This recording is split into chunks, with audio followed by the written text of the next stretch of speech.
buo ng aming loob yung lulusob sa islang ito na kaming ipaglaban at mamatay.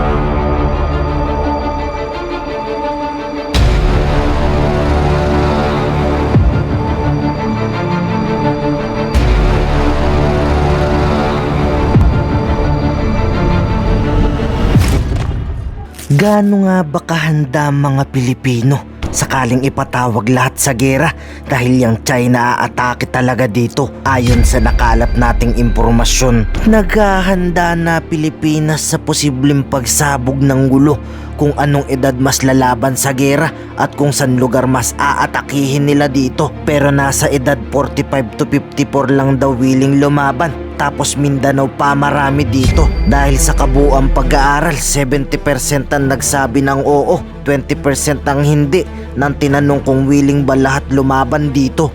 Ayon kay Colonel Padilla, gusto niyang malaman ng pulso ng mga Pilipino kung sinong hindi takot dito sa digmaan. Hindi yung si PBBM lang daw nakikipaglaban tapos tayo takot dito sa China.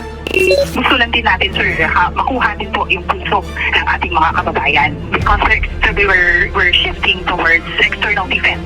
It's a very good step towards the direction of being able to see the patriotic spirit ng ating mga kababayan.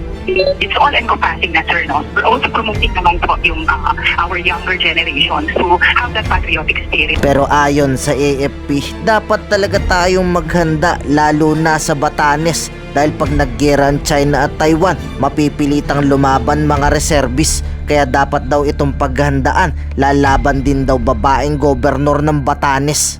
Kailangan din namin talaga yun dahil kami pag may ma-assign dito, iilan lang na Marines, iilan lang na Navy, iilan lang na Coast Guard, minsan 3, 4, 5, yung ganun lang. Ay paano kami makakaroon ng security or depensa kung ganun lang? Yung pagiging reservist o pagiging sundalo, hindi ho nasusukat sa laki ng tao, sa talino o kahit ano pa man yan.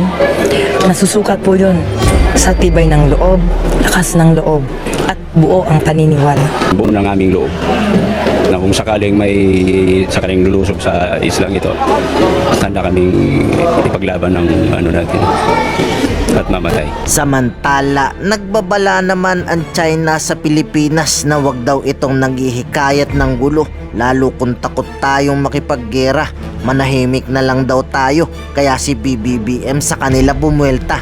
Sabi sa China, manahimik na lang kayo, di kami takot sa inyo makipaggera. Chinese Foreign Minister spokesperson Wang earlier said that the Philippines should stop using the South China Sea to instigate dispute in the region. What's your take on this? This is came from following your statement daw po dun sa Germany last time about South China Sea. Thank you. Well, I don't know of any instance where the Philippines has instigated anything at any point, both verbally or militarily or diplomatically. We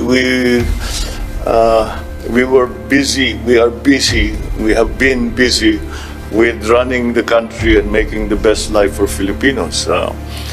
We did not begin all of these problems. All of this commotion has not been caused by the Philippines, so I don't know what they are referring to.